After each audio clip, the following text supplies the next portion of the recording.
bukan hanya jelang naik haji dan pada pelaksanaan haji, tapi juga pasca haji.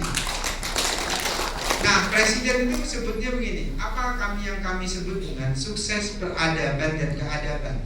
Bapak Ibu sekalian, mohon maaf, kita lupa negeri ini dibangun oleh para haji-haji. Kisah Pak Prabowo begini, Pak Daniel, kamu tahu, ini harus jadi, pemerintahan saya itu harus jadi momentum kebangkitan para haji-haji.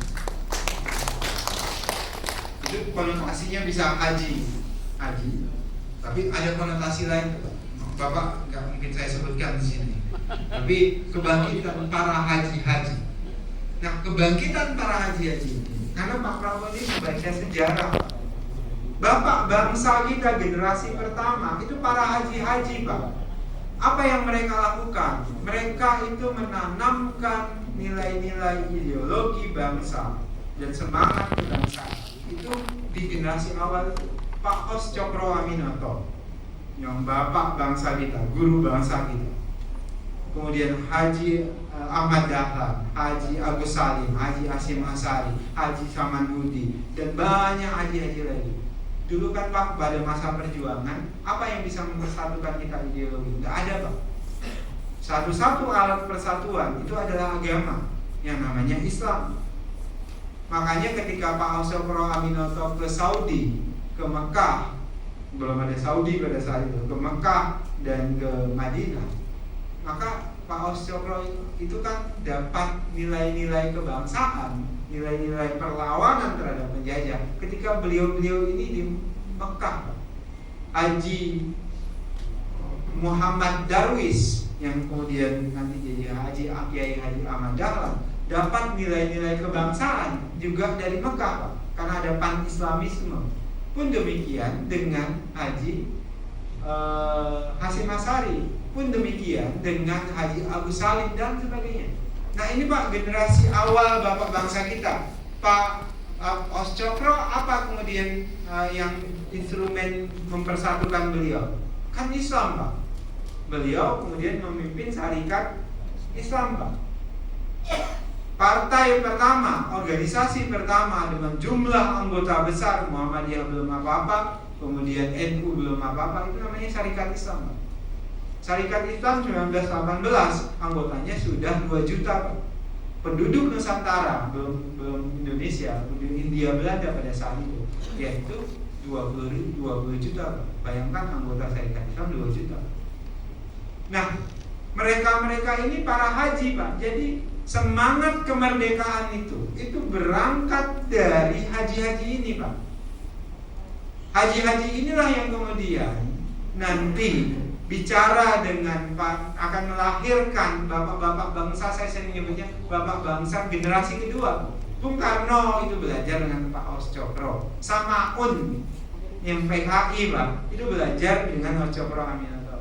Kartosuwiryo itu belajar dengan Pak Hos Cokro Aminoto. Bayangkan, Pak, yang kanan muridnya Hos, yang tengah nasionalis muridnya Pak Hos. Ini Kartosuwiryo yang kanan mentok itu muridnya Pak Hos. Jadi semua ideologi itu akarnya dari Pak Hos Cokro Aminoto, dan ini guru bangsa kita, dan ideologi yang dia usung pada saat itu Islam. Itu generasi pertama. Nah, maksud Presiden Prabowo adalah mabrur itu mabrur ini seperti mereka ini, Pak. Para haji-haji itu harus bisa menjadi instrumen membangkitkan semangat kebangsaan dan semangat nasionalisme. Makanya kami butuh, Pak, kami itu memberikan penjelasan bahwasannya semangat haji itu artinya Anda ketika pulang ini sebelum mabrur itu Anda punya manfaat ke lingkungan Anda. Kan dulu gitu, Pak. Kalau orang Sulawesi, kalau orang kaya yang bermanfaat pasti haji. Kalau di beberapa daerah pasti haji. Pak Prabowo juga begini, saya itu kalau ke Jawa Timur, pengusaha namanya, itu pasti haji. Dia pasti haji. Kalau orang Sulawesi kan, Pak, kalau haji itu kadang-kadang bukan hajinya hanya pemaknaannya adalah orang yang taat ibadah atau yang sudah naik haji, tapi orang dipanggil haji itu kadang-kadang dia orang kaya. Iya kan Pak? Ini instrumen kebudayaan. Nah, maksud saya terkait dengan peradaban dan peradaban, ini kita harus menghidupkan semangat nasionalisme, semangat kebermanfaatan kebangsaan. Dan ceramah ini harus terus-menerus kita sampaikan. Kenapa Pak? Dulu, kenapa Pak Prabowo belum membentuk badan penyelenggara haji? Itu karena dianggap kalau ada Kementerian Haji, itu ini kementerian nggak sesuai dengan nilai-nilai keindonesiaan. Kenapa?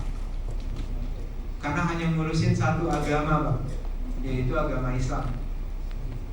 Yang itu mereka-mereka yang tidak menginginkan ada Kementerian Haji, itu kampanyenya itu Pak. Ini hanya ngurusin satu agama, Islam. Tapi seorang Prabowo Subianto itu pembaca sejarah Pak. Makanya saya ingin menyebutkan Kementerian Haji ini legasi sejarah bagi Presiden Prabowo yang paham dari mana genetika keindonesiaan itu lahir. Maka KBIH itu harus memfasilitasi, memberikan pemahaman bahwasannya genetika DNA dari keindonesiaan itu berangkat dari para haji-haji. Nah, ini harus kita ingatkan. Saya berulang kali saya bilang, enggak. Makanya kan ini ibadah yang eksklusif kan Pak. Ibadah yang sangat eksklusif, tapi outputnya itu adalah inklusivitas Pak. Orang yang disebut mabrur, dia itu levelnya, tingkat toleransinya tinggi. Dia bukan hanya membangun persaudaraan Islam, tapi dia pasti membangun persaudaraan antar umat beragama. Dia membangun semangat toleransi dan sebagainya. Nah, itu yang ingin kita hidupkan. Dan Pak, saya sempat diprotes dulu karena sempat ada keraguan ini hanya ngurusin umat Islam. Saya bilang begini, petugas haji ditanya wartawan waktu itu. Sebenarnya bukan petugas haji Pak, saya ditanya wartawan, Mas Adil, ini masa Kementerian Haji, masa ada ASN di kementerian semuanya Islam? Terus saya tanya ke kalian, di bawah tuh ada nggak ASN kita yang Kristen? Ada Pak. IT kami itu Kristen Pak. Bahkan nih sekarang ada yang perpindahan, ada yang Buddha, Hindu mau pindah ke Kementerian Haji. Saya ditanya, boleh nggak Pak Wamen? Boleh. Kemudian saya ditanya, petugas haji boleh nggak di luar Islam? Saya bilang boleh Pak. Kemudian oleh banyak orang di sosial media, mungkin orang yang ada di sini semuanya, itu saya dibilang kafir Pak. Dihujat, saya dibilang nggak paham syariat lah, saya nggak paham agama lah, macam-macam itu Pak. Padahal ini nggak boleh dimuat ya, jangan dimuat. Itu adalah strategi saya untuk menyatakan ini jangan sampai lembaga yang inklusif membuat kita nggak ada Kementerian Haji Pak. Kan gara-gara dianggap sangat eksklusif karena hanya Islam saja, saya maka keluarkan pernyataan itu Pak. Penting Pak, Bapak coba pikirkan, petugas haji itu boleh nggak non-Islam? Boleh Pak. Kalau di NTT sana Pak, yang jadi petugas haji di asrama haji itu sebagian besar yang Kristen loh. Di kampung saya di Nias, di Sibolga, di Medan itu Kristen Pak. Di Bali Pak, yang jadi petugas di Bali yang mengantarkan itu Hindu Pak. Yang nggak boleh kan saya paham syariat Pak. Yang nggak boleh ke tanah haram. Yang bilang itu boleh petugas hajinya ke tanah haram siapa Pak? Kan nggak ada. Saya nggak bilang begitu. Saya bilang kalau ditanya ke saya petugas haji boleh nggak yang non Islam? Boleh. Di Jeddah saja petugas haji ada yang non Islam. Itu yang di Jeddah Pak, yang membantu persiapan. Itu banyak orang Filipina Pak, yang sebagian besar orang Katolik. Ini kok umat kita kok gila. Saya dikafir-kafirin Pak. Ini kalau era sosmed itu, Buya Menaru udah baca kitab banyak. Ini para kiai, para ulama kita sudah banyak kitab. Itu kita bisa digoblok-goblokin dengan anak yang nggak lulus SMA. Saya digoblok-goblokin Pak. Mungkin ada anggota KBIU juga lah yang goblok-goblok. Ini kayak nggak paham syariat segala macam. Iya, saya itu paham fikih siasat itu, Pak. Kata Ibnu Taimiyah, ad-dirasatu din as-siyasatu dunya. Jaga agamamu. Prinsip politik itu ad-dirasatu din, jaga agama. As-siyasatu dunya, mensiasati dunia kan. Bersiasat itu kan muamalah, Pak. Kita belok kanan kiri, bermanuver segala macam. Itu siasat. Supaya saya ada Kementerian Haji, harus ada siasat saya, Pak. Nah itu kadang-kadang umat kita, bapak-bapak, itu PR bapak-bapak semua, mengedukasi umat kita ini. Fokus pada tujuan. Pancasila itu adalah produk siasat, Pak. Nilai-nilai Islam ada nggak di situ? Banyak, Pak. Jadi jangan pendek akal. Umat Islam ini harus kita didik terus supaya panjang akalnya, banyak siasatnya. Kata Pos Cokro Aminoto, semurni-murninya tauhid, setinggi-tingginya ilmu pengetahuan, sepintar-pintarnya siasat. KBIHU juga harus begitu, Pak. Murni tauhidnya, tinggi ilmunya, pintar siasat. Karena sudah kepanjangan, saya mohon maaf dan saya pikir cukup. Nanti sebenarnya ada 10 lagi, Pak. Tapi sudah saya pikir cukup nanti supaya saya diundang lagi oleh Pak Manado.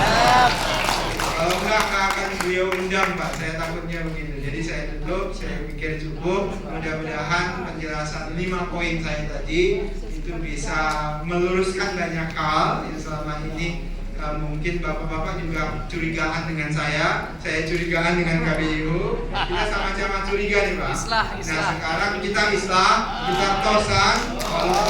Nggak tos lah, Pak, nggak tos. Karena saya cium tangan gitu. Karena sepuh nih semuanya gitu. Jadi saya nanti buatlah. Pak Manarul terima kasih, Kiai Manarul terima kasih karena memfasilitasi saya bersilaturahim dengan semua KBIU. Kita mulai a billion step begin with one step. Mudah-mudahan nanti konsepnya nanti saya kasih personal in charge siapa yang berkomunikasi dengan KBIU supaya kemudian sampai ke kecamatan semuanya bareng-bareng. Saya tutup dengan pantun, Pak. Melayu harus bagus. Dari embarkasi menuju Jeddah, niat suci tulus di hati, melayani jamaah dengan ramah, semoga Allah ridai bakti. Satu lagi, Pak, pergi haji menuju tanah suci, niat tulus menggapai ridha ilahi. Mukernas KBIHU kita gelar hari ini, semoga membawa manfaat bagi umat dan negeri. Dengan membacakan Bismillahirrahmanirrahim, Mukernas ketiga FK KBIHU dinyatakan dibuka. Nasrul minallah wa fathun qarib wa basyiril mu'minin. Wallahul muwaffiq ila aqwamit thoriq. Wassalamualaikum warahmatullahi wabarakatuh.